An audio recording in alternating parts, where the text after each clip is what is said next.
Hello বন্ধুরা, সবাই কেমন আছেন? আশা করি সবাই ভালো আছেন। আজকে যে ভিডিও বা টপিক হলো গ্ল্যামার BS6 মডেল। তো এই বাইকের মধ্যে কি হচ্ছে, প্রচুর পরিমাণ চাকা জাম হয়ে যাচ্ছে, মানে চাকা একদমই ঘুরিচ্ছে না। তো দেখাচ্ছি আপনাদেরকে। সবচেয়ে প্রথম চাকা ঘুরিয়ে দেখতে পাচ্ছ, চাকাটা এত প্রচুর পরিমাণ জাম আছে যে চাকাটা আমি ঘোরাতে পারছি না। তো এরকম যদি আপনাদের বাইকের মধ্যে হয় যে চাকা কোনো মতেই ঘুরছে না, তাহলে অবশ্যই আপনারা গাড়ি যত দ্রুত পারো আপনাদেরকে গ্যারেজে নিয়ে যেতে হবে। নিয়ে যেয়ে এই কাজটা যত তাড়াতাড়ি হয় সারাতে হবে। যদি না সারাও তাহলে আপনাদের যেই 4-5টা কারণ হবে সেটা অনেক ভয়ঙ্কর কারণ হবে, সেটা হবে অনেক ক্ষতিও হবে। কি হয় তার ফলে কি দেখা যায় যে ডিসপ্লেটা আছে আমাদের, সেই ডিসপ্লেটা কিন্তু সবচেয়ে প্রথম ক্ষতি হবে। তারপরে যে কালার স্প্লিট আছে, কালার স্প্লিট ডাউন হয়ে যাবে।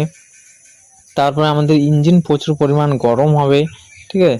তো এগুলো প্রবলেমটা হবে, 4-5টা প্রবলেম আপনাদের গাড়িতে হবে। এবং গাড়ি চালাবা যখন তখন প্রচুর পরিমাণ আওয়াজও করবে। তো এরকম কখনোই আপনারা গাড়ি এভাবে চালাবা না। যত দ্রুত পারবা আপনারা গ্যারেজে নিয়ে যেয়ে সেরে নাও। তো অবশ্যই আমি কিভাবে স্টপগুলো কাজগুলো করেছি, অবশ্যই এভাবে কাজগুলো করো। আপনাদের গাড়ির বাইকের যে চাকা জাম সেটা খুব ইজিলি সেরে যাবে। তো চলো ভিডিওটা দেরি না করে ভিডিওটা আমরা শুরু করি, যে কি কি স্টপ কাজগুলো করলে আমাদের বাইকের চাকা খুব ইজিলি ঘুরবে। তো চলো দেরি না করে শুরু করি। তো আমরা সবথেকে যে প্রথম কাজটা করব সেটা করব আমরা কি, যে ডিসের কিটটা আছে সেই ডিসের কিটটা আমরা খুলবো। খুলে আমরা দেখব যে এখানে প্রচুর পরিমাণ আয়রন জমে গেছে নাকি।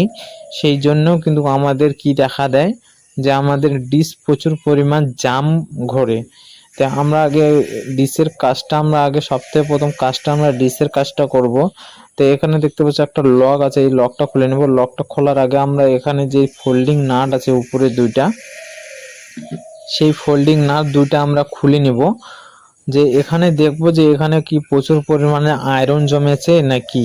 যদি আয়রন জমে থাকে তাহলে একদম 100% আমাদের ডিস্ক কিটের প্রবলেম হবে, ঠিক আছে।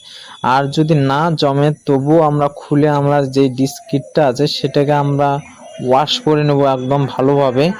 আর যদি রবার যে ডিস্কিটে যে রবারগুলো আছে সেগুলো যদি খারাপ থাকে তো সেগুলো আমরা ডিস্কিটে আমরা পুরোটাই চেঞ্জ করে দেবো। যদি রবার খারাপ থাকে, কি কারণে দেখা যায়, অনেক কারণে আমাদের যে ডিস্কিটটা আছে সেই ডিস্কিটটা কেটে যাওয়ার ফলে, রবারগুলো ফুলে যাওয়ার ফলেও আমাদের কি হয়, যে প্রচুর পরিমাণ ডিস জাম করে।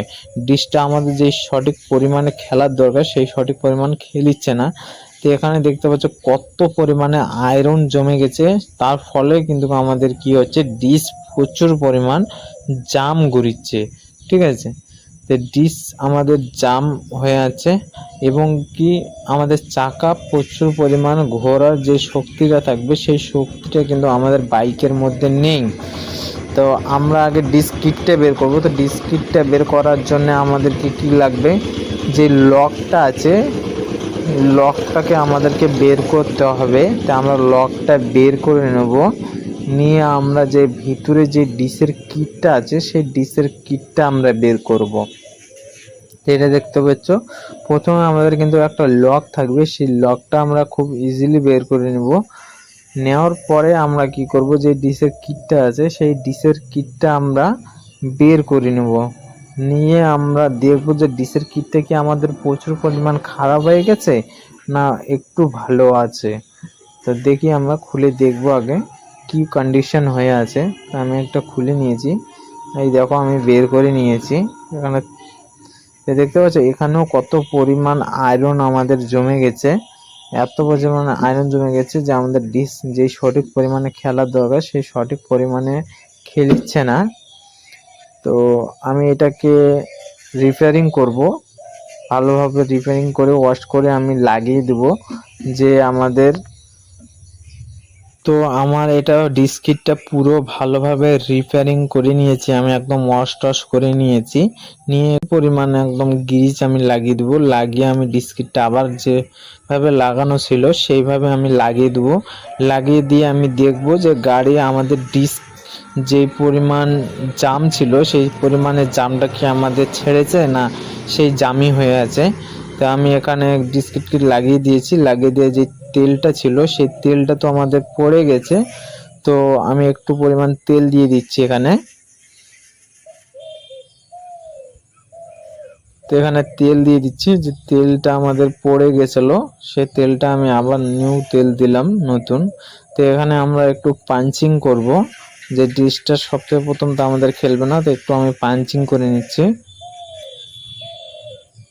তো তেলটা আমাদের যাচ্ছে।